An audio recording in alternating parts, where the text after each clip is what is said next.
Hello, আসসালামু আলাইকুম। আমরা বর্তমান যে জায়গাতে আছি এখানে আমাদের মনির দোকানের পিছনে কারখানায় আমরা প্রায় এখানে পিকনিক করি।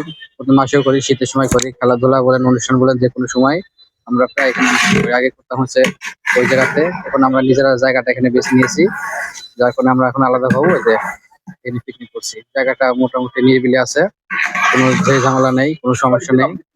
এই যে আমাদের এখানে পানি দিয়ে দিলাম। থাকার জায়গা একটা রুম, এখানে আজিজ ভাই আছে। এখানে আমাদের আমরা সহযোগিতা করি। এখানে মেনে আজিজ ভাই।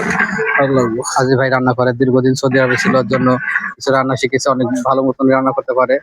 কাচ্চি বিরিয়ানি বলেন, খিচুড়ি বলেন, তেহারি বলেন, মোটামুটি ভালোই রান্না করে। মোটামুটি ওনার হাতে রান্না খুব রান্না কাম অনেক পরিশ্রম। আমাদের মনির মিয়া যে রান্না করতেছে অবশ্যই, হ্যাঁ, কিন্তু সবাই মনে করে রান্না খুব কতটা সহজ। আসলে সহজ বলতে কি, যারা রান্না করে তাই বোঝে আসলে রান্নাটা কতটা কঠিন। রান্না অনেক পরিশ্রম।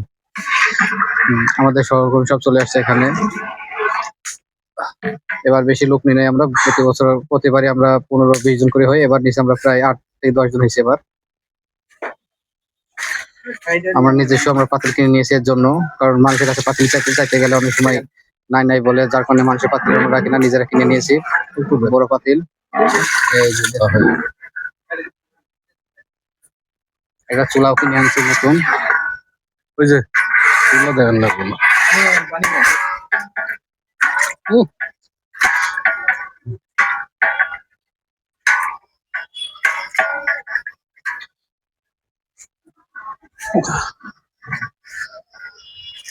ঢাইকা দিলাম। ঢেকে দাও। এখন ঢাইকা দিব, ঢাইকা দিয়া আস্তে আস্তে হয়ে যাইব। রান্না বাড়া প্রায় শেষের দিকেই, আর বেশি সময় লাগবে না। আমাদের ভিডিওটি বেশি বেশি করে শেয়ার করে দেবেন এবং লাইক দিবেন, কমেন্ট করবেন। কেমন লেগেছে ভিডিওটি অবশ্যই আমাদের সাথে থাকবেন, এবং আমাদের সাথে যদি পিকনিকে যোগ হতে চান তাহলে অবশ্যই কমেন্টে জানিয়ে দেবেন। ধন্যবাদ।